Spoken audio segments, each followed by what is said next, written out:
Hello friends, welcome to maths with mister root. आज हम लोग ना देखो क्वाड्रेटिक इक्वेशन का जो है क्वाड्रेटिक इक्वेशन का वन शॉट में पूरा कंप्लीट करेंगे। और यकीन मानो सेशन जो है वो बहुत मजा आने वाला है। बने रहो, पूरा लास्ट तक देखो। नहीं समझ में आएगा फिर बताना, ठीक है। चलो देखो हम लोग क्या क्या टॉपिक कवर करेंगे, सबसे पहले वो देखते हैं। सबसे पहले डेफिनेशन देखेंगे क्वाड्रेटिक इक्वेशन का। फिर क्या देखेंगे कि कैसे जानेंगे हम लोग how to know that the given equation is a quadratic equation, वो जानेंगे। उसके बाद how to solve quadratic equation. और फिर क्या देखेंगे, क्वाड्रेटिक फार्मूला देखेंगे। क्वाड्रेटिक फार्मूला कहने का मतलब श्रीधाराचार्य रूल जो है ना, श्रीधाराचार्य रूल जिसको बोलते हैं उसको देखेंगे हम लोग फिर, ठीक है। और फिर लास्ट में हम लोग क्या देखेंगे, नेचर ऑफ द रूट्स। और कुछ एग्जांपल देखेंगे, किस पे बेस्ड, लैंग्वेज पे भी बेस्ड। तो बने रहो, देखते हैं, ठीक है। चलो सबसे पहला हम लोग देखते हैं, क्या देखेंगे वो सुन लो। सबसे पहला हम लोग जो देखेंगे, क्या हम लोग को टॉपिक कवर करना है वो देखो। और सॉरी, ये तो हम लोग देख चुके थे ना, हम लोग देख चुके थे। हाँ, डेफिनेशन हम लोग सबसे पहला देखते हैं कि डेफिनेशन क्या रहेगा। तो डेफिनेशन जो होता है क्वाड्रेटिक इक्वेशन का जो डेफिनेशन होता है, तो देखो polynomial of the form a x square plus b x plus c, जहां पे जीरो जो रहेगा इक्वल टू जीरो रहेगा। एक बात याद रखो, याद है हम लोग पढ़े थे, क्या पढ़े थे कि a x square plus b x plus c जो था, ये था क्या, जहां पे ये लिखना जरूरी है ना, ये क्वाड्रेटिक पॉलिनोमियल है। मेरी बात सुनना, ये क्या क्वाड्रेटिक पॉलिनोमियल है। अब इसी में बताओ, इसी में इक्वल टू जीरो अगर लगा दिए ना, अगर इसी में इक्वल टू जीरो लगा दिए तो ये क्या हो जाएगा, हमारे पास क्या हो जाएगा, ये क्वाड्रेटिक इक्वेशन आ जाएगा। बस सिंपल यही डेफिनेशन। डेफिनेशन जो होगा वो यही होगा कि अगर क्वाड्रेटिक पॉलिनोमियल में जो है वो इक्वल टू जीरो लगा दो तो ये क्या बन जाएगा, क्वाड्रेटिक इक्वेशन बन जाएगा। अरे समझ में आएगा ना। चलो बढ़िया, बहुत बढ़िया, ठीक है। नेक्स्ट देखो हम लोग डेफिनेशन, हम लोग नॉर्मल चीज। अब देखो यहाँ पे कुछ एग्जांपल दिया हुआ है, ठीक है। इधर को इसको हटा देते हैं, ठीक है। इसको हटाओ। इधर से देखो यहाँ पे कि जो ये गिवन है हमारे पास, ठीक है, ये इस तरह का पहला, इसको ये दो देखो, इसको भी हटा देते, इसको हटा देते कि अगर सपोज करो कि अगर हमारे पास कोई क्वाड्रेटिक इक्वेशन गिवन है, जैसे मान लो दिया हुआ हमारे पास एक्स स्क्वायर प्लस थ्री और एक्स प्लस टू और एक्स प्लस थ्री। पहली बात तो ये देखो, ये इक्वेशन है या नहीं है, ये इक्वेशन है। अरे ये इक्वेशन है या नहीं है, ये इक्वेशन है। ये इक्वेशन कैसे है, क्योंकि इक्वल टू अगर जीरो लग गया, अगर कोई भी पॉलिनोमियल में अगर इक्वल लगा दिया ना तो वो इक्वेशन बन जाता है। तो यहाँ पे भी इक्वेशन बना हुआ है, इक्वल लगा हुआ है। अब हम लोग इसको चेक करके देखते हैं कि क्या ये जो गिवन इक्वेशन है ये क्वाड्रेटिक इक्वेशन है या नहीं है। तो अगर क्वाड्रेटिक इक्वेशन होना चाहिए तो किस फॉर्म में होना चाहिए बताओ। अरे मुझे बताओ, a x square plus b x plus c equal to zero, यानी इस फॉर्म में होना चाहिए। क्वाड्रेटिक इक्वेशन में अगर होगा तो किस फॉर्म में होना चाहिए, जो एक्स जो होगा यहाँ पे हाईएस्ट जो डिग्री होगा वो कितना होगा, दो होना चाहिए, ठीक है। यहाँ पे देखते हैं, चलो मल्टीप्लाई करते हैं इसको। तो एक्स को जब हम इससे एक्स स्क्वायर को एक्स से मल्टीप्लाई करेंगे तो क्या हो जाएगा, एक्स को। फिर एक्स स्क्वायर को टू से मल्टीप्लाई करेंगे तो एक्स स्क्वायर हो जाएगा। थ्री को एक्स से मल्टीप्लाई करो, थ्री एक्स, और प्लस थ्री को टू से मल्टीप्लाई करेंगे सिक्स, इक्वल टू इधर क्या था, एक्स प्लस थ्री था। अब इसको क्या करेंगे, इक्वल टू था ना, इधर लेकर के आ जाओ इसको। तो देखो x cube plus two x square plus क्या हो जाएगा बताओ, थ्री एक्स प्लस सिक्स। ये प्लस एक्स है ना, उधर आएगा, इधर आएगा तो क्या हो जाएगा माइनस एक्स, और ये प्लस थ्री इधर आएगा तो minus three, equal to zero. अब यहाँ पे देखो x cube plus two x square, और यहाँ से देखो तो इसके पास थ्री एक्स और यहाँ पे एक्स है। देखो हम लोग जब भी ऐड करते हैं ना, आप वो ऐड करते हैं और सब्ट्रैक्ट करते हैं तो करते क्या है, थ्री एक्स में से एक्स को सब्ट्रैक्ट कर देंगे तो यहाँ पे क्या बचेगा बताओ, टू एक्स हो जाएगा, ठीक है। और यहाँ पे प्लस सिक्स में से थ्री जाएगा तो प्लस थ्री हो गया, इक्वल टू जीरो। अब जो फाइनली हमारे पास जो सॉल्व करने के बाद जो इक्वेशन आया वो क्या आ गया, x cube plus two x square है। तो ये जो है पावर जो है वो कितना आ गया, थ्री आ गया। तो क्या ये गिवन जो होगा ये क्वाड्रेटिक इक्वेशन होगा। अरे बताओ, ये क्वाड्रेटिक इक्वेशन होगा।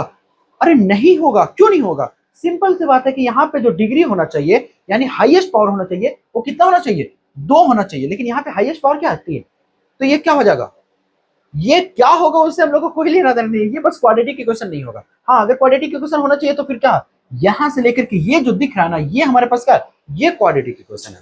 लेकिन ये क्वाड्रेटिक इक्वेशन नहीं है, ठीक है। चलो देखो, अरे गिर गया था यार, ये गिरा, ठीक है। चलो देखो आगे देखो, एक तो इसको चेक कर लिए, यानी ये जो दिया हुआ है ये क्वाड्रेटिक इक्वेशन नहीं है। इसको चेक करके देखते हैं कि ये क्वाड्रेटिक इक्वेशन है भी या नहीं है, ठीक है। चलो दूसरा देखते हैं, एक्स प्लस थ्री है, ठीक है, और फिर क्या हमारे पास x minus two equal to x minus three है, ये है। इसको चेक करके देखते हैं।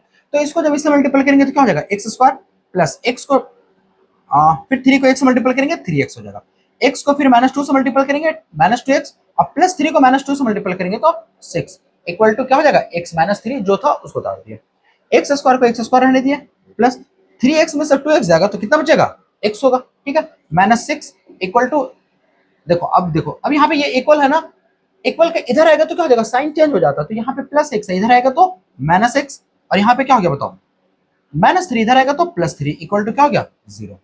अब यहाँ पे देखो एक्स स्क्वायर, ये देखो plus x minus x cut गया, तो यहाँ पे क्या बचा, x square minus three equal to क्या हो गया, जीरो। अब बताओ कि यहाँ पे हाईएस्ट डिग्री जो वो दो है या नहीं है, तो बिल्कुल यहाँ पे हाईएस्ट डिग्री दिख रहा है, दो दिख रहा है, तो इसका मतलब ये क्वाड्रेटिक इक्वेशन होगा। अब ये मत समझना सर यहाँ पे ये ये पूरा फॉर्म इस फॉर्म का है ही नहीं, यहाँ पे x square plus b x plus c equal to zero, ये इस फॉर्म का है ही नहीं, है तुमको बस दिख नहीं रहा। क्या इसी को हम ऐसे लिख सकते हैं क्या, x square man plus zero into x और minus three equal to zero, अरे देखो ये इस फॉर्म में लिख सकते हैं ना। अगर ये इस फॉर्म में लिख सकते हो तो सिंपल सी बात है, ये क्वाड्रेटिक इक्वेशन है।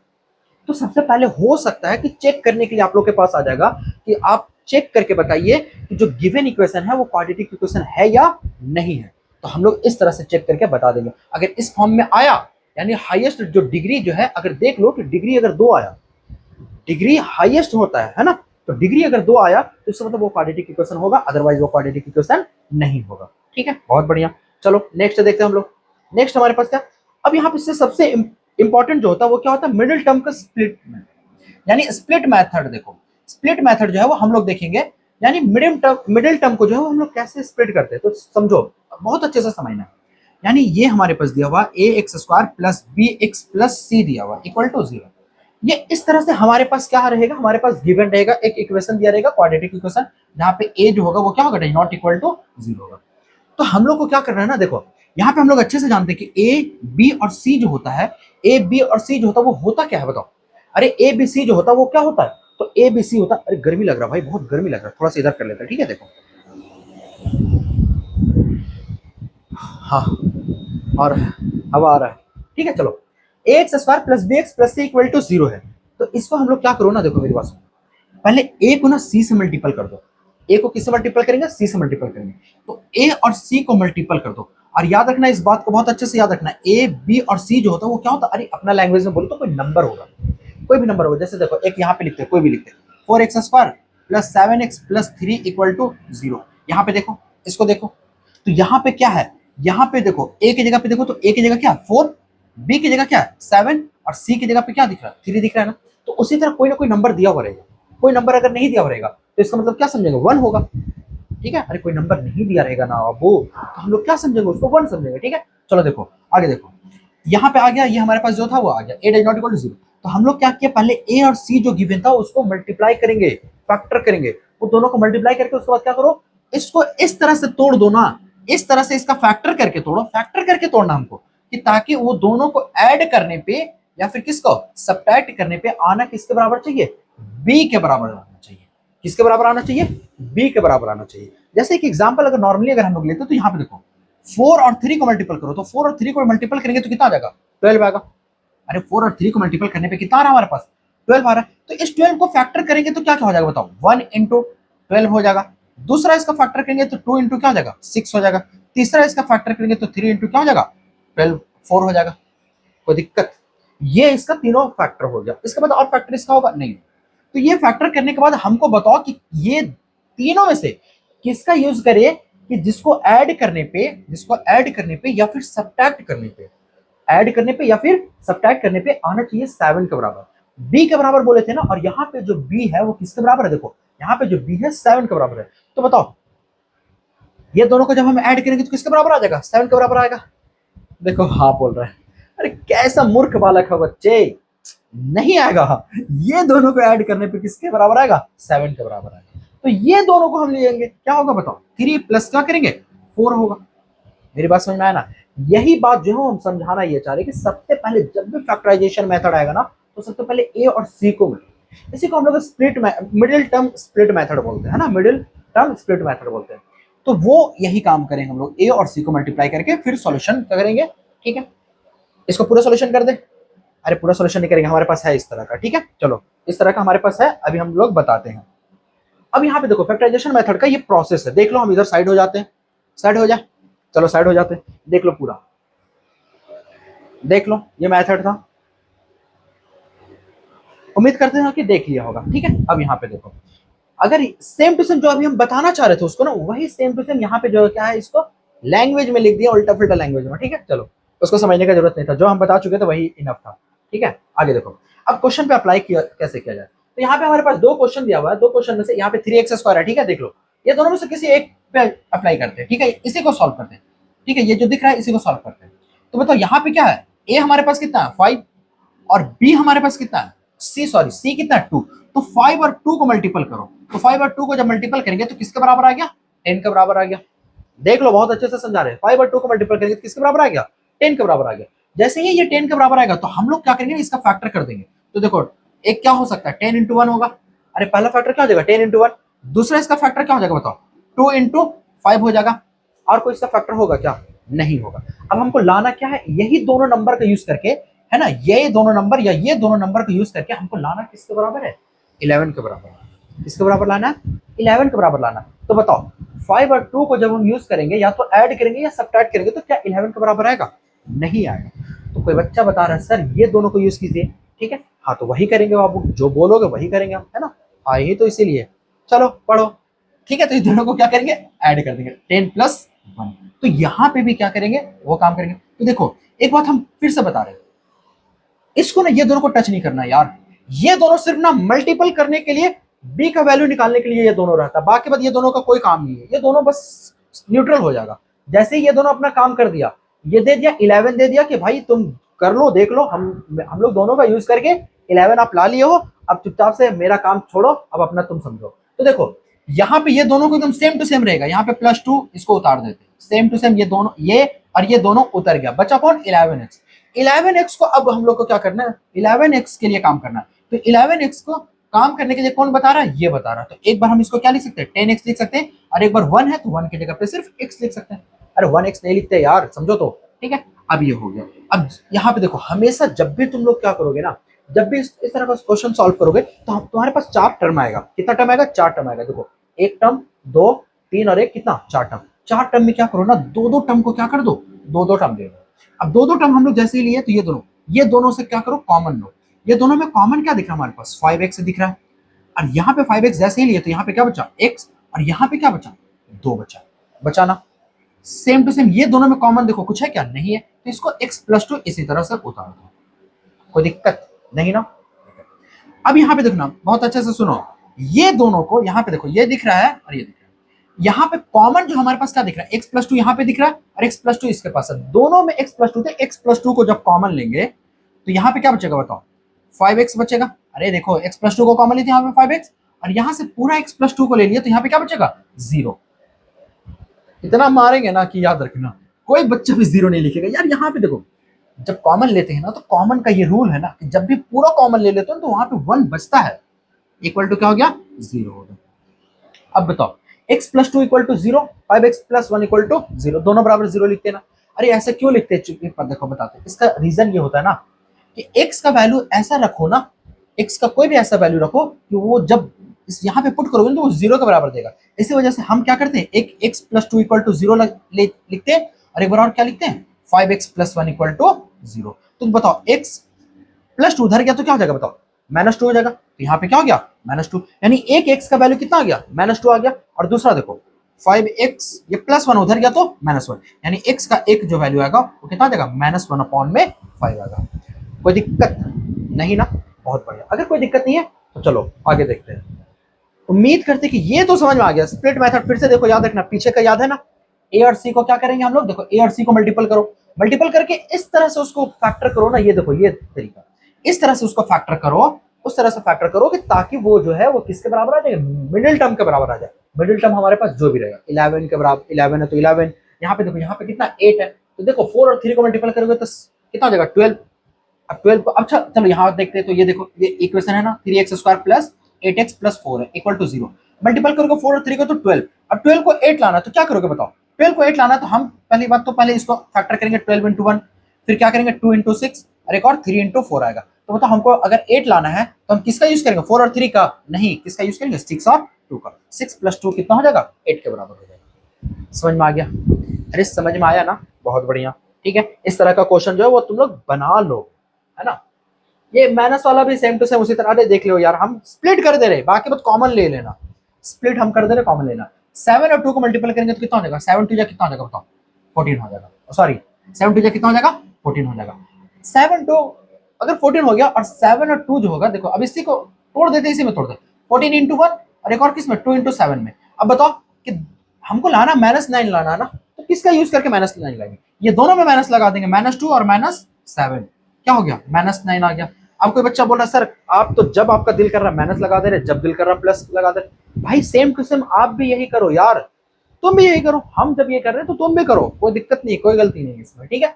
और माइनस यहाँ पे ला दी, उसी तरह से इसको बना लेना तुम लोग, है ना। इक्वेशन है x² - 7x + 12 है, ठीक है। चलो देखते हैं एक जो क्वेश्चन है इसमें से हम जो है, कहाँ गया भाई, है भी नहीं है क्वेश्चन, ठीक है, नहीं है यार, कोई बात नहीं। क्वेश्चन कहाँ गया, लो, ओह सॉरी, कहाँ चला जाता है, बहुत दिक्कत है भाई। चलो एक ना रूट वाला हम खुद बताते हैं, एक रूट वाला हम बता रहे हैं, ठीक है। रूट वाला ना स्प्लिट करने के लिए बताते हैं। जैसे दिया हुआ एक दिया हुआ 2x² दिया हुआ, ठीक है, और यहाँ पे 2√6x दिया हुआ और +3 इक्वल टू कितना दिया हुआ है, 0। वैसे देखो अगर ये जानना है ना, इस तरह का कैलकुलेशन जानना, तो इसी चैनल पे ना जस्ट इसका 2 से 3 वीडियो पहले जो है वो इसको हम अपलोड कर चुके हैं, वहां पे भी बहुत अच्छा से एक्सप्लेन किया है। वैसे यहाँ पे भी एक्सप्लेन कर देते हैं, बस यहाँ पे नॉर्मली एक्सप्लेन करते हैं, उसमें जाकर के देख लेना। 2 और 3 को जब मल्टीपल करेंगे तो कितना आ जाएगा बताओ, हमारे पास 6 आएगा। लेकिन हमको लाना कितना लाना है, 2√6 लाना है। अरे बी यहाँ पे ही है ना, 2√6 लाना है। तो बताओ इस 6 को हम लोग लिख सकते हैं क्या, √6 इंटू √6। बहुत बार बता चुके हैं ये बात जो है, वो बहुत बार हम बता चुके हैं, तो इसी वजह से इसको 2 बार नहीं बताएंगे। तो अब बताओ यहाँ पे क्या हो जाएगा, √6 और √6 दोनों को ऐड कर देंगे तो कितना आ जाएगा, √12 आ जाएगा। एक हाथ खींच करके देंगे, √12 नहीं आएगा, 2√6 आएगा, ठीक है, 2√6 आएगा। सेम टू सेम यही काम करेंगे यहाँ पे, देखो 2x² प्लस देखो √6x हो जाएगा, और प्लस ये भी क्या हो गया, √6x और +3 इक्वल टू 0। कॉमन लेने के लिए जो है वो वीडियो तो देखना पड़ेगा, अगर रूट वाला कॉन्सेप्ट, और चूंकि वहां पे एक नहीं वहां पे 3 4 हम बता चुके हैं ना, इसी वजह से बोल रहे वहां पे जाकर के देख लो, ठीक है। चलो नेक्स्ट देखते हैं हम लोग। नेक्स्ट हम लोग के पास क्या है, क्वेश्चन आ जाओ भाई, आ जाओ, हाँ बहुत बढ़िया। अब यहाँ से इंपॉर्टेंट स्टार्ट होता है। इंपॉर्टेंट स्टार्ट किस तरह से होता है, देखो क्वाड्रेटिक फार्मूला जो है ना वो बहुत ज्यादा इंपॉर्टेंट है, क्योंकि यहाँ से क्वाड्रेटिक फार्मूला को हम जो है ना वो रामबाण तरीका भी बोलते हैं। कोई भी क्वाड्रेटिक इक्वेशन दे दो, कोई भी क्वाड्रेटिक इक्वेशन दे दो, किसी भी टाइप का क्वाड्रेटिक इक्वेशन दे दो, क्वाड्रेटिक फार्मूला से जो हम लोग उसको बना सकते हैं, और बहुत आसान तरीका है, ठीक है। करना क्या वो समझो। सबसे पहले हम लोग को क्या करना है ना, क्वाड्रेटिक फार्मूला का अगर हमारे पास दिया हुआ रहेगा, तो इसमें जो होता है वो x बराबर -b plus minus √d upon में क्या करते हैं 2a रखो और डायरेक्टली सॉल्व कर दो। कैसे क्या करना, पहले देखो हमारे पास एक इक्वेशन दिया रहेगा, क्या दिया रहेगा, ax² plus bx plus c equal to 0 दिया हुआ रहेगा, ये दिया हुआ रहेगा ना, ax² plus bx plus c equal to 0। सबसे पहले हम लोग को क्या करना ना, एक d निकालना, डिस्क्रिमिनेंट निकालना है।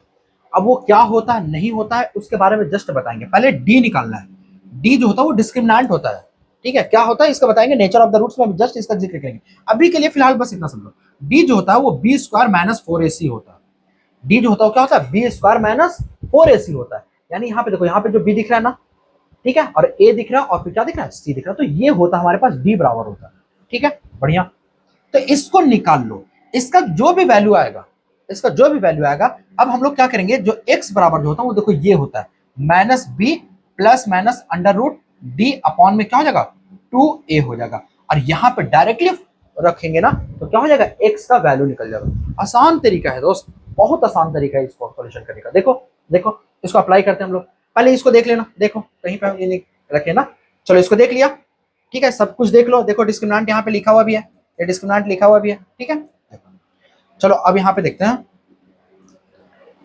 चलो इसको सॉल्यूशन करते हैं। एक क्वेश्चन दिया हुआ यहाँ पे दिया हुआ हमारे पास, देखो इसको हम लिख देते हैं यहाँ पे फ्रेश से 5x² plus 13x plus 8 equal to 0।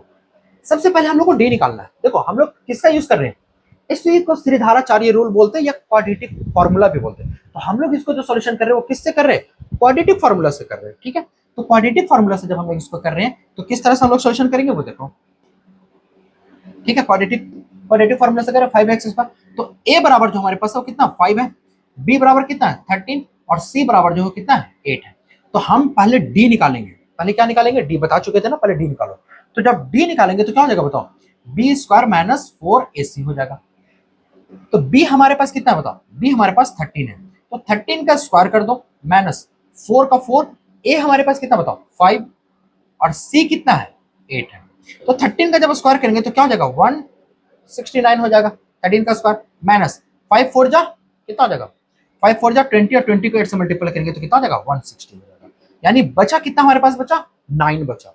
यानी डी का जो वैल्यू आ गया वो कितना आ गया 9 आ गया। ये काम तो कर सकते हो ना, अरे ये काम कर लोगे बहुत बढ़िया। ठीक है चलो, हमेशा ना हंसने उठने का मूड में भी नहीं रहना चाहिए। देखो कभी कभी ना पहली बात देखो लेक्चर को ना पहले ये समझो कि लेक्चर जो है वो इम्पोर्टेंस ये नहीं होता है कि बहुत अच्छे से एक बात तो पहली बात ना किसी किसी का टीचर का ना माइंड में ये मत बैठा लो कि वो पढ़ाएंगे तभी समझ में आएगा। अगर ऐसा समझोगे ना तो हम चाहे बहुत अच्छा भी पढ़ा देंगे ना तो भी नहीं समझ में आएगा। बात समझ रहे हो ना। ये सब देखो डीपली थोड़ा सा जानने का कोशिश करो, ऐसा नहीं कि बस 5 मिनट में वन शॉट कंप्लीट करो वगैरह वगैरह, इस तरह का वीडियो पे ध्यान भी नहीं देना चाहिए। ठीक है, पहले समझो कि समझ में आ रहा है या नहीं, और माइंड में ऐसा लेकर के चलो कि हम कुछ नया सीखने जा रहे हैं। ये मत लेकर के चलो कि यार वो पता नहीं कोई अननोन टीचर से पढ़ रहे हैं, ऐसा वैसा नहीं समझो। जब ऐसा अगर माइंड में चलेगा ना, देखो जितना भी चीज होता है ना तुम्हारे साथ या कुछ भी ऐसा चीज होता है तुम्हारे अकॉर्डिंग, वो तुम्हारे माइंड के अकॉर्डिंग होता है कि अगर माइंड अगर पॉजिटिव वे में अगर हो तो पॉजिटिव चीज सोचोगे, और अगर नेगेटिव अगर तुम्हारे माइंड में चल रहा है तो नेगेटिव चीज सोचोगे। तो बेहतर है कि ये सब चीज खास करके जब पढ़ने आते हो ना, कभी भी आते हो पढ़ने के लिए कहीं पे भी किसी का भी चैनल में जाते हो, कोई अननोन टीचर के चैनल में जाते हो, तो माइंड में ऐसा मत चलो कि ये इनका तो व्यूज बहुत कम है तो पता नहीं ये सही पढ़ा पाएंगे नहीं। तुम देखो कि कॉन्सेप्ट समझ में आ रहा है या नहीं आ रहा। अगर कॉन्सेप्ट समझ में आ रहा है तो तुम्हारे लिए वही टीचर बेस्ट है ना।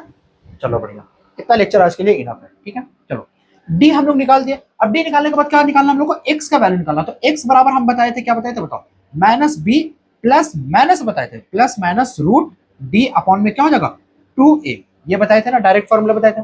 तो बताओ इसी को क्वाड्रेटिक फॉर्मूला बोलते हैं। तो b के जगह पे हमारे पास कितना 13, यहाँ पे कितना गया minus 13 plus minus root d, d का वैल्यू कितना ला दिए 9 ला दिए, 2 का 2, a का वैल्यू हमारे पास कितना 5 हो गया। ठीक है बढ़िया, माइनस 13 प्लस माइनस रूट 9 का वैल्यू कितना हो जाएगा बाबू 3 अपॉन में कितना हो जाएगा 10 हो जाएगा। तो जब हम लोग सॉल्व करेंगे तो देखो एक बार x का वैल्यू हम लोग क्या लेंगे, एक बार x का वैल्यू प्लस लेंगे। तो यहाँ पे माइनस 13 प्लस 3 अपॉन में कितना हो गया 10 हो गया। तो माइनस 13 प्लस 3 कितना, माइनस 13 में 3 जाएगा तो माइनस 10 अपॉन में 10 बराबर कितना हो गया माइनस 1। यानी एक x का जो वैल्यू आ गया वो माइनस 1 आ गया। ठीक है, दूसरा आप देखो, दूसरा हम लोग देखते हैं, एक और x बराबर क्या हो जाएगा माइनस 13 माइनस 3 अपॉन में 10, यही तो है ना। एक बार प्लस लेंगे और एक बार क्या लेंगे माइनस लेंगे। तो यहाँ पे क्या हो जाएगा माइनस 16 अपॉन में 10 हो गया। तो ये किसके बराबर आ गया माइनस 8 अपॉन में 5 के बराबर आ गया। ठीक है, तो हमारे पास जो एक वैल्यू आएगा वो किसके बराबर आएगा माइनस 8 अपॉन में 5 के बराबर। दोनों का दोनों वैल्यू आ गया। समझ में आया? अरे समझ में आ रहा है ना। एक एक्स का वैल्यू जो आया वो माइनस 1 आया, एक एक्स का वैल्यू कितना आ जाएगा माइनस 8 अपॉन में 5 आएगा। देखो सॉल्यूशन हम लोग कर दिए अच्छे से। तो ये क्वाड्रेटिक फॉर्मूला से हम लोग यूज करें। अगर ये समझ में आ गया ना तो इसका देखो, इसका आंसर जरूर बताना कमेंट सेक्शन में, जरूर से जरूर देना। ठीक है, 5x² इसी फॉर्म में से बनाना। ठीक है, plus 8x plus 3 equal to 0, इसको बना करके दिखाना मुझे। ठीक है, कमेंट सेक्शन में इसका आंसर जरूर देना मुझे, है ना। हाँ ठीक है, सही है। चलो ठीक है, नेक्स्ट क्वेश्चन देखते हैं हम लोग, नेक्स्ट पे आगे आते हैं। अब यहाँ पे देखो, यहाँ से इंपॉर्टेंट है थोड़ा, यहाँ से इंपॉर्टेंट इसलिए है नेचर ऑफ द रूट्स। ये रूट्स होता क्या है पहले वो समझेंगे, फिर उसका नेचर समझेंगे कि नेचर। चलो देखो यहाँ पे अभी जस्ट देखो, अभी जस्ट हम लोग जब सॉल्व किए थे, एक क्वेश्चन सॉल्व किए तो x बराबर जो आया, जैसे मान लो कि एक क्वेश्चन कोई भी सॉल्व किया जैसे x²। ठीक है, क्वेश्चन क्या था हमारे पास याद है? अरे क्वेश्चन क्या था बाबू, देखो तो क्वेश्चन हमारे पास 5x² प्लस 13x था, है ना। क्वेश्चन ये था हमारे पास, कहाँ गया दोस्त, कहाँ गया? हाँ चलो ये देखो, नेचर ऑफ द रूट्स देख रहे थे ना। ठीक है, देखो ये क्वेश्चन था 5x² plus 13x plus 8 equal to 0, ये क्वेश्चन था हमारे पास, है ना। अब यहाँ पे देखो, अभी जब हम x का जो वैल्यू निकाले तो x का एक वैल्यू -1 आया था और एक वैल्यू आया था -8 अपॉन में 5 आया था। तो ये दोनों जो x का वैल्यू जो आया ना, यही दोनों को हम लोग क्या बोलते हैं, रूट्स बोलते हैं। ये दोनों को हम लोग क्या बोलेंगे, रूट्स बोलेंगे। बात समझ में आया? तो हम ना क्वाड्रेटिक इक्वेशन को सॉल्व करने से पहले ही बता देंगे कि उसका जो रूट्स जो आएगा वो 0 होगा या मतलब सेम होगा, रियल होगा या इमेजिनरी होगा। बेसिकली हम ये बता सकते हैं इसके हेल्प से कि रियल होगा या इमेजिनरी होगा। अगर रियल हुआ, देख लो, अगर रियल हुआ यानी रियल नंबर आया अगर रूट्स, तब तो हम लोग सॉल्यूशन करेंगे। जैसे ही इमेजिनरी आया तो हम लोग क्या करेंगे, उसको छोड़ देंगे। तो क्या उसको हमेशा के लिए छोड़ देंगे? नहीं। क्लास 11th में जब जाओगे ना तो एक कॉम्प्लेक्स नंबर के नाम से, तो कॉम्प्लेक्स नंबर में इसको हम लोग पढ़ लेंगे, ठीक है, क्लास 11th में पढ़ेंगे, ठीक है। अब इसको हटा दें तो समझो, इसको हटा दिया हम लोग, रूट्स समझ में आ गया कि रूट्स किसको बोलेंगे। तो देखो यहाँ पे a x square plus b x plus c जो है वो हमारे पास एक दिया हुआ, देखो x square plus b x plus c equal to 0, जहां पे a does not equal to 0, ये क्वाड्रेटिक इक्वेशन दिया हुआ है। और अल्फा बीटा अगर सपोज करो कि इसी का रूट्स है, रूट्स अभी बता चुके ना, यानी एक्स का कोई वैल्यू है तो अल्फा और बीटा इसका वैल्यू है, तो अल्फा बराबर जो होगा वो किसके बराबर होगा बताओ, minus b plus root d upon में 2 है, और बीटा जो होगा वो minus b minus root d upon में 2 है, जो अभी जस्ट हम लोग क्वाड्रेटिक फॉर्मूला में बताए थे, ठीक है।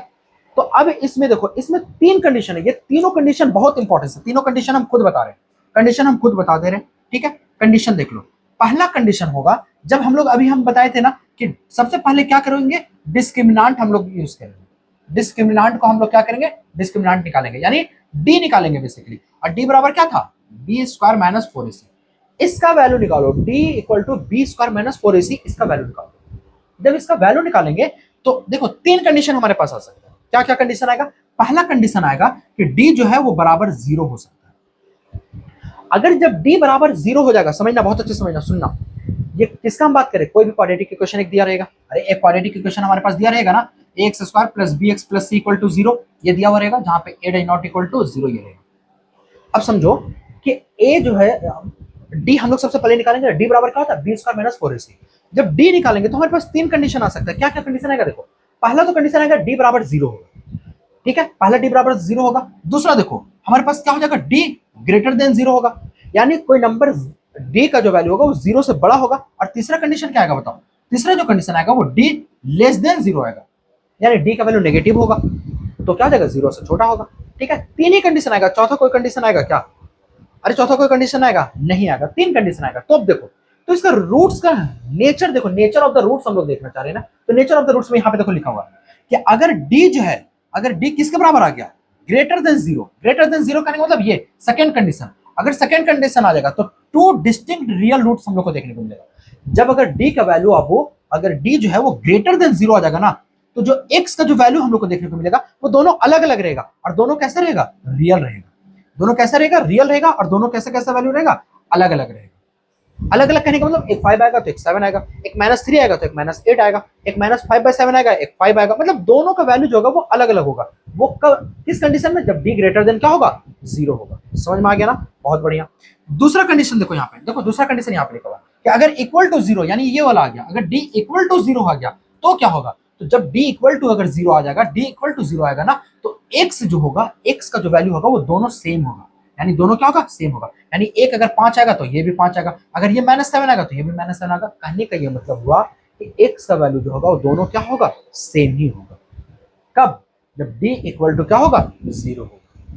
मेरी बात समझ में आया, 2 कंडीशन समझ में आ गया, अरे 2 कंडीशन समझ में आया ना। तीसरा कंडीशन में देखो, तीसरा कंडीशन हमारे पास लिखा हुआ है कि अगर डी जो है वो लेस देन 0 आया, अगर लेस देन 0 आया, यानी ये कंडीशन आ गया, डी जो है वो less than 0, basically less than 0 कहने का मतलब डी जो होगा वो अगर नेगेटिव में आया, अगर ये नेगेटिव में आया ना, तो सडनली हम लोग क्या लिख देंगे, नो सॉल्यूशन कर देंगे। क्या कर देंगे, नो सॉल्यूशन कर देंगे। क्यों नो सॉल्यूशन कर देंगे, क्योंकि यहाँ पे जो आएगा वो रियल रूट्स नहीं आएगा। ये क्या आएगा, रियल रूट्स नहीं आएगा, कैसा आएगा, इमेजनरी आ जाएगा। कैसा आ जाएगा, इमेजनरी आ जाएगा। और इमेजनरी के लिए भी हम लोग नहीं जानते, तीनों का तीनों इसका नेचर ऑफ द रूट्स का 3 कंडीशन समझ में आ गया ना। उम्मीद करते हैं समझ में तो आ गया होगा, इतना तो मुझे पता है कि तीनों कंडीशन आप लोगों को समझ में आ गया होगा। ठीक है, चलो आगे देखो, नेक्स्ट देखो, अगर ये समझ में आ गया तो क्वेश्चन इस पे बेस्ड हम लोग देखते हैं। सबसे पहला क्वेश्चन हम लोग पे देखो क्या दिया हुआ है, वैल्यू ऑफ के फाइंड करना तुमको, फाइंड द वैल्यू ऑफ के of the quadratic equation 2x² + kx + k = 0 जो होगा। अब यहाँ पे देखो ओनली क्या हो जाएगा, 4 8 ओनली 0.8 ओनली, पूरा प्रॉपर वे में लगता है शायद क्वेश्चन नहीं दिया हुआ है, लेकिन कोई बात नहीं। चलो हम लोग समझते हैं कि वैल्यू ऑफ के जो है for which of the quadratic equation यहाँ पे दिया हुआ। जैसे देखो यहाँ पे एक हमारे पास दिया हुआ ना, अगर ये बोलेगा कि इसका जो क्वाड्रेटिक इक्वेशन जो भी दिया हुआ यानी 2x² + kx + k = जो 0 है, ठीक है, अगर ये बोल देगा कि इसमें जो है वो क्या है, इसका जो डिस्क्रिमिनेंट है यानी डी जो है अगर वो 0 के बराबर है, तो एक क्वेश्चन दे देगा कि इसका जो डिस्क्रिमिनेंट जो है वो किसके बराबर होगा, रियल और इक्वल रूट्स अगर लिख देगा, देखो रियल एंड इक्वल रूट्स बोल देगा, इक्वल रूट्स। तो तुम बताओ रियल और इक्वल रूट्स कौन सा कंडीशन में होता है? डी बराबर 0 में होता है ना। तो हम लोग क्या करेंगे, डी बराबर 0 निकाल लेंगे। तो डी बराबर 0 निकालने का क्या मतलब, b square minus 4ac equal to किसके बराबर होगा, 0 के बराबर होगा। अरे यही तो होगा ना। तो बताओ बी कितना हमारे पास, के स्क्वायर है, ठीक है, के है, बी बराबर कितना के, तो के का स्क्वायर कर दिया। फिर देखो 4 का 4, ए बराबर कितना है 2 है हमारे पास, और सी जो है वो किसके बराबर है, के के बराबर है, इक्वल टू 0 हो गया। ठीक है, अब देखो यहाँ पे के स्क्वायर माइनस यहाँ पे कितना हो जाएगा 8k इक्वल टू कितना हो गया 0। यहाँ से k कॉमन लेंगे तो क्या हो जाएगा बताओ, k माइनस 8 इक्वल टू 0। तो एक बार क्या हो जाएगा k 0 हो जाएगा, और एक बार k माइनस 8 बराबर क्या हो गया 0, यानी k का वैल्यू जो होगा वो 8 हो जाएगा। तो एक k बराबर 0 हो जाएगा और एक k बराबर क्या हो जाएगा 8 हो जाएगा। तो यहाँ पे ऑप्शन में हमारे पास ना देखो ये दिया हुआ कि 0 भी होगा और 8 भी होगा, यानी ऑप्शन कौन सा हो जाएगा 4 हो जाएगा। k का वैल्यू कौन कौन होगा 0 और 8 दोनों का दोनों होगा। देख लो हमारे पास निकल गया। मेरी बात समझ में आया ना। इंपॉर्टेंस ये है ना कि कॉन्सेप्ट को समझो, जब कॉन्सेप्ट को समझो और फिर क्वेश्चन करो। अगर कॉन्सेप्ट समझ में आ जाता तो फिर क्या करो, क्वेश्चन करो। अगर क्वेश्चन करोगे ना तो फिर पूरा का पूरा जो भी कॉन्सेप्ट में थोड़ा बहुत बचा हुआ वो समझ में आना स्टार्ट हो जाएगा। ठीक है, चलो नेक्स्ट देखते हैं हम लोग। और क्वेश्चन दिया हुआ क्या इस पे भेज दो। हाँ एक और दिया हुआ क्वेश्चन देखो, इसमें देखो क्वेश्चन क्या बोला समझो कि इस क्वाड्रेटिक इक्वेशन जो दिया हुआ हमारे पास, इस क्वाड्रेटिक इक्वेशन का नेचर बताओ कि नेचर क्या होगा। कि टू डिस्टिंक्ट रियल रूट्स, पहले ये बताओ मुझे। अगर टू डिस्टिंक्ट रियल रूट्स होगा इसका मतलब क्या हो जाएगा, डी ग्रेटर देन क्या होगा 0 हो जाएगा। अगर फिर बोल रहा है इक्वल रियल रूट्स तो क्या हो जाएगा, डी बराबर क्या हो जाएगा 0, बता चुके हैं अभी। ठीक है, तीसरा बोल रहा है नो रियल रूट्स यानी डी लेस देन क्या हो जाएगा 0। अब मोर देन 2 रियल रूट्स का अगर बात कर रहा है तो इसका मतलब पावर क्या होना चाहिए, ज्यादा होना चाहिए। इसको समझो, बहुत अच्छे समझो, ये बहुत अच्छा बात है। अगर कभी भी लिख दिया जाना है, देखो रूट्स जो है ना, रूट्स वो किस पे डिपेंड करता है, तो डिग्री पे डिपेंड करता है। किस पे डिपेंड करता है, डिग्री पे डिपेंड करता है। याद रखना हमेशा इस बात को आपको, ये बहुत हार्ड बात बता दे रहे हैं। ठीक है, जो रूट्स जो होता है ना वो डिग्री पे डिपेंड करता है। सीरियस लग रहे हैं क्या हम? चलो बैठ जा रहे हैं, दिख रहे थोड़ा बहुत, अरे दिख रहे हैं जब थक गए, सच बोले तो कोई बात नहीं। चलो आ जाओ। तुम लोग अभी लग रहा होगा कि सर क्या कर रहे हैं आप। चलो देखो कोई बात नहीं, आ जाओ यहाँ पे। ये रूट्स जो निकलता है ना, जैसे देखो यहाँ पे अभी हम बता रहे थे ना कि जो रूट्स निकल रहा है वो हमेशा देखना 2 ही निकल रहा है। क्यों 2 निकल रहा है, क्योंकि इसका डिग्री जो है कितना है 2 है। डिग्री कितना है 2 है। क्वाड्रेटिक इक्वेशन का डिग्री ही कितना होता है 2 होता है। अगर डिग्री किसी का 3 हुआ तो रूट्स कितना निकलेगा 3। अगर किसी का डिग्री 4 हुआ तो रूट्स कितना निकलेगा 4 निकलेगा। तो ये जो ये ऑप्शन जो दिया हुआ है कि मोर देन 2 रियल रूट्स, ये तो पॉसिबल ही नहीं है। क्यों नहीं पॉसिबल है, क्योंकि यहाँ पे जो है वो कितना डिग्री 2 है, तो 2 ही रूट्स होगा। तो ये पॉसिबल जो होगा यही तीनों में से कोई एक होगा। अब हम लोग चेक करेंगे, सबसे पहले डिस्क्रिमिनेंट चेक करते हैं। तो डिस्क्रिमिनेंट चेक करने के लिए क्या करेंगे, बी स्क्वायर माइनस 4ac निकालते हैं। तो बी स्क्वायर माइनस 4ac निकालो, तो बी का वैल्यू कितना है -√5, तो -√5 का क्या हो जाएगा होल स्क्वायर -4। ए बराबर कितना है 2 और सी बराबर कितना दिया हुआ 1 दिया हुआ। तो देखो माइनस का स्क्वायर करेंगे प्लस और स्क्वायर से रूट कट गया तो यहाँ कितना आ जाएगा -5 आ जाएगा, और 4 2 कितना हो जाएगा 8। तो ये किसके बराबर आ गया -3 के बराबर आ गया। अब बताओ हम जस्ट बताए थे, यानी जो डी जो आया हम लोग डी निकाले ना, तो देखो तो कौन सा कंडीशन आ गया, डी लेस देन 0 आ गया, यानी डी का वैल्यू नेगेटिव में आ गया। अगर डी का वैल्यू नेगेटिव आ जाएगा तो ये क्या हो जाएगा, इमेजनरी हो जाएगा। क्या हो जाएगा, इमेजनरी हो जाएगा, यानी कौन सा हो जाएगा, नो रियल रूट्स हो जाएगा, इसका कोई भी रियल रूट्स नहीं होगा। मेरी बात समझ में आया? अरे ये बात समझ में आया ना, हाँ ये बात समझ में आ गया ना। तो आज ना देखो लैंग्वेज वाला क्वेश्चन जो है इसका बाद में करेंगे कभी, ठीक है। लैंग्वेज वाला क्वेश्चन इसके बाद शायद लैंग्वेज ही का क्वेश्चन होगा, ठीक है। मे भी अगर हम सही बोल रहे हैं तो यार भी क्वेश्चन है। हाँ नहीं एक नॉर्मल सा ये बात है, इसको भी बता देते हैं, अभी पहले समझ लो। लैंग्वेज वाला क्वेश्चन बाद में करेंगे, आज के लिए इतना ही इनफ रहा है। ये क्वाड्रेटिक इक्वेशन का वन शॉट था, इतना जान लोगे ना तो क्वेश्चन तो एग्जाम में नहीं छूटेगा, इतना याद रखो। बस थोड़ा सा एक लैंग्वेज का क्वेश्चन कर लेंगे और फिर इसको लैंग्वेज का क्वेश्चन से एक तो कंफर्म आएगा ही आएगा, और इससे जो है वो 2 मार्क्स या 3 मार्क्स का कुछ भी पूछ सकता है, ठीक है, या 1 मार्क्स के तो कंफर्म आएगा। अब ये वाला बात ना हम थोड़ा सा बता दे रहे हैं कि कभी भी ये बहुत इंपॉर्टेंट है, ये एकदम याद रखना, भी भी भी भी भी भी आई इतना इंपॉर्टेंट है। क्यों, क्योंकि इससे 1 मार्क्स का क्वेश्चन ना सेकंड में बन जाएगा, कंफर्म कंफर्म बता रहे, सेकंड में बन जाएगा। क्यों, देखो अगर कभी भी याद रखना, अगर क्वाड्रेटिक इक्वेशन में ax square plus bx plus c equal to 0, अगर सारा का सारा अगर पॉजिटिव होगा, पूरा पॉजिटिव होगा ना, तो उसका जो रूट्स आएगा, यहाँ पे उल्टा लिख दिया है ना, अगर पॉजिटिव आएगा, ठीक है भाई साहब हटना, अगर पॉजिटिव आएगा ना तो इसका जो रूट्स होगा वो नेगेटिव होगा। अगर पॉजिटिव आया तो इसका जो रूट्स होगा वो क्या होगा, नेगेटिव होगा, ठीक है ना। अगर पॉजिटिव आएगा तो उसका रूट्स क्या हो जाएगा, नेगेटिव हो जाएगा। जैसे देखो यहाँ पे एक इक्वेशन लिख दिए 5x square plus 7x plus 2 equal to 0, तो इसका जो रूट्स आएगा वो दोनों क्या देगा, नेगेटिव में आएगा। दोनों क्या होगा, नेगेटिव में। बात मेरी समझ में आया ना, दोनों नेगेटिव में आएगा। लेकिन अगर यहाँ पे इस तरह का इक्वेशन दिया हो रहेगा, जैसे एक इक्वेशन उसी को हम लोग लिख देते 5x² minus 7x plus 2 equal to 0, अगर बीच में नेगेटिव आ गया, मेरी बात अच्छे से सुनना, बीच में नेगेटिव आ गया, या फिर एक और condition minus 5x² plus 7x minus 2 equal to 0, या इस तरह का है, ये दोनों में से कोई भी आया, बीच में नेगेटिव आ गया या फिर दोनों साइड साइड में नेगेटिव आ गया और बीच में पॉजिटिव हो गया, तो इस तरह का कंडीशन में दोनों जो होगा वो क्या हो जाएगा, पॉजिटिव इसका रूट्स आएगा। इसका जो रूट्स आएगा वो क्या होगा, दोनों पॉजिटिव आएगा। मेरी बात समझ में आ गया, अरे दोनों क्या हो जाएगा, पॉजिटिव आएगा। लेकिन अगर इस तरह से रहा, जैसे 3x² माइनस 4x अब माइनस 1 इक्वल टू 0, इस तरह से दे दिया रहे, यानी दो जगह नेगेटिव दे दिया जाए, या फिर एक और इस तरह से समझो माइनस 3x², ठीक है, प्लस 4x और प्लस 1 इक्वल टू 0, इस तरह से दे दिया जाए, या फिर एक और कंडीशन में, मतलब दो अगर कंडीशन हमारे पास दिया रहे इस तरह में, तो एक जो रूट्स आएगा वो पॉजिटिव आएगा और एक क्या आएगा, नेगेटिव आएगा। इसको सॉल्व करने के लिए पता है, इसको सॉल्व करोगे कब, 1 मार्क्स वाला क्वेश्चन में। देखना PYQ लाएंगे ना, तो PYQ इसको अगर याद रहा, ये वाला टेबल याद रहा, उसको मत छोड़ो, हम जो बताए ये बात अगर याद रहा ना, तो सडनली जो है वो क्या होगा, 1 मार्क्स का क्वेश्चन हम लोग इसी तरह से। समझ में आया, समझ में आ गया ना, ठीक है। आज के लिए वन शॉट इतना ही रहेगा। देखो चैनल ना सब्सक्राइब करके ना मोटिवेट करने का कोशिश करो, यकीन मानो बहुत अच्छा कॉन्सेप्ट लाएंगे। ऑफलाइन पढ़ा चुके हैं, ऑनलाइन में हो सकता है थोड़ा बहुत अभी हेजिटेशन लग रहा है, लेकिन वो भी हेजिटेशन नहीं होगा। कम्युनिकेशन जिस दिन लाइव हम आए ना, जिस दिन भी हम लाइव आ गए ना, उस दिन पूछ लेना सिर्फ क्वेश्चन, किसी भी टाइप का क्वेश्चन पूछना, देखना मजा नहीं आएगा ना, फिर क्या ही बोलेंगे। ठीक है, थैंक यू।